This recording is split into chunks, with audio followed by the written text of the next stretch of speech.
राम राम जी सबको।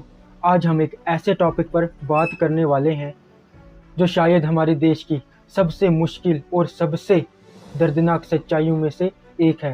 ऐसी सच्चाई जिसे अक्सर या तो दबा दिया जाता है या फिर भुला दिया जाता है, लेकिन इससे जानना बेहद ज़रूरी है। हम बात कर रहे हैं दलित मैसेकर्स, यानी दलित मैसेकर्स की वो घटनाएं जहां सैकड़ों दलित्स को सिर्फ उनकी जाति की वजह से या फिर अपना हक मांगने की वजह से ब्रूटल तरीके से मारा गया। ये सिर्फ हिस्ट्री नहीं है, ये एक लिविंग पेन है जो आज भी कई परिवारों में जिंदा है।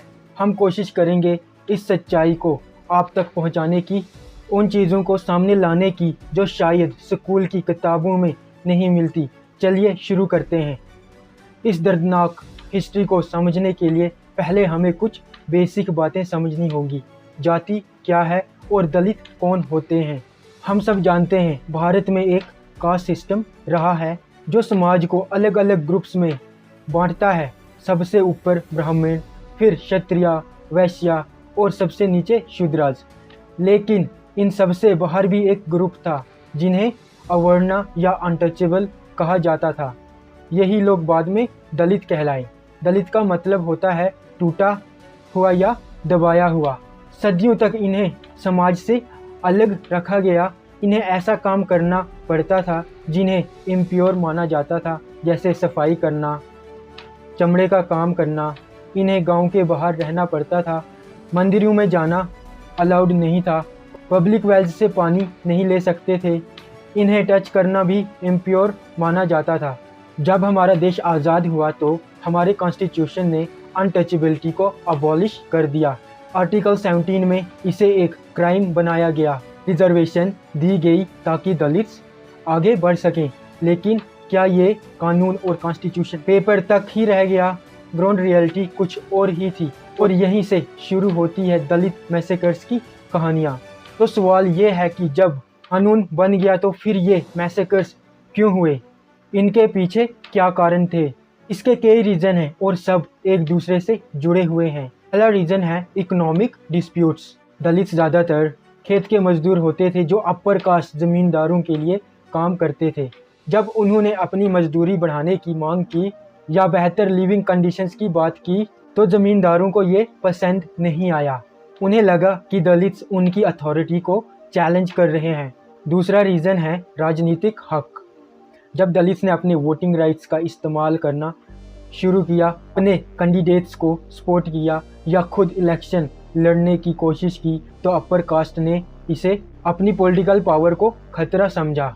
तीसरी वजह थी जब दलित लड़के लड़कियों ने इंटरकास्ट मैरिज की या पब्लिक प्लेसेस जैसे मंदिर या कुआं यूज़ करने की कोशिश की तो उसे समाज के नियम तोड़ना माना गया और इसकी वजह से उनके साथ वायलेंस हुआ।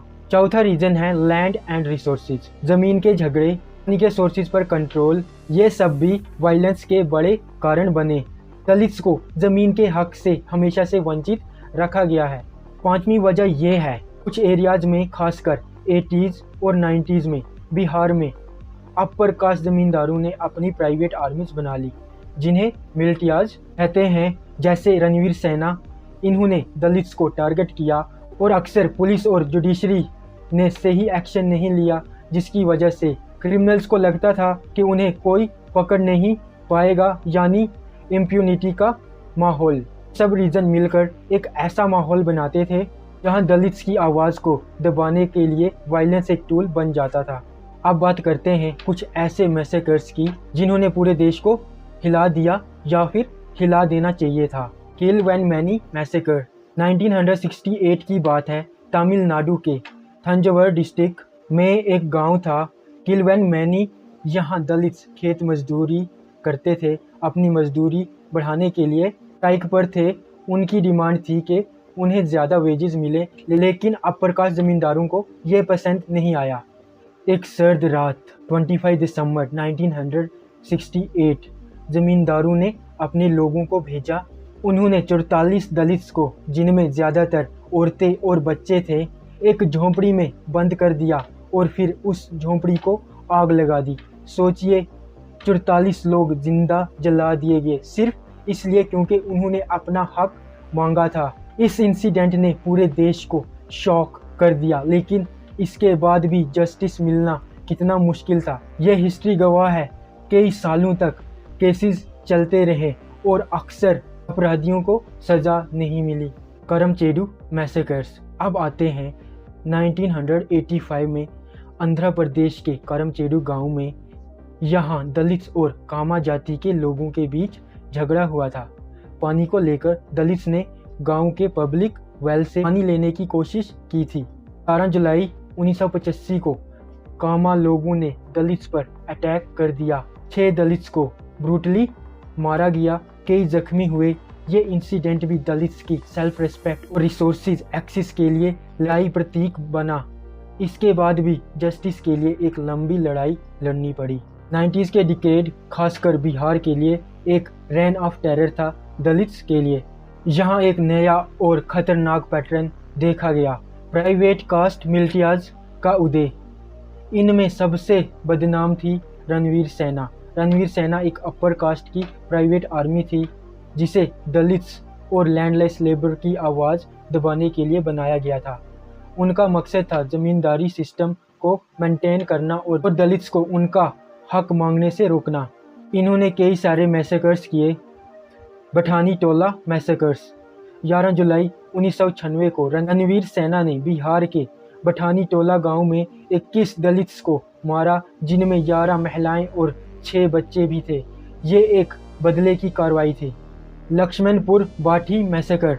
ये शायद रणवीर सेना का सबसे बड़ा और सबसे दर्दनाक मैसेकर था। 1 दिसंबर 1997 को रणवीर सेना ने जहानाबाद डिस्ट्रिक्ट के लक्ष्मणपुर बाठी गांव में घुसकर 58 दलित्स को बेशर्मी से मारा, जिनमें कई नन्हे बच्चे और औरतें शामिल थी। उनका कसूर सिर्फ इतना था कि वो दलित थे और उन्होंने अपना हक की आवाज़ उठाने की जुर्रत की थी। शंकर बीघा मैसेकर। और ये सिलसिला चलता रहा। 25 जनवरी 1999 को रणवीर सेना ने शंकर बीघा में 23 दलित्स को मारा। ये सिर्फ कुछ नाम है। रणवीर सेना ने और भी कई जगहों पर आतंक मचाया और सबसे दिल दहलाने वाली बात यह है कि कई बार इन लोगों को सज़ा नहीं मिली। लोअर कोर्ट्स में कन्विक्शन हुआ भी तो हाई कोर्ट्स या सुप्रीम कोर्ट में उन्हें लैक ऑफ एविडेंस बोलकर बरी कर दिया गया। ये दलित्स के लिए डबल ट्रॉमा था, एक तो मैसेकर का दर्द और दूसरा जस्टिस ना मिलने का गम। ऐसा नहीं है कि ये मैसेकर सिर्फ पुरानी हिस्ट्री है। बड़े पैमाने पर मैसेकर शायद कम हो गए हो, लेकिन कास्ट बेस्ड वायलेंस, एट्रोसिटी और छोटे मोटे हिंसा के इंसिडेंट आज भी होते रहते हैं।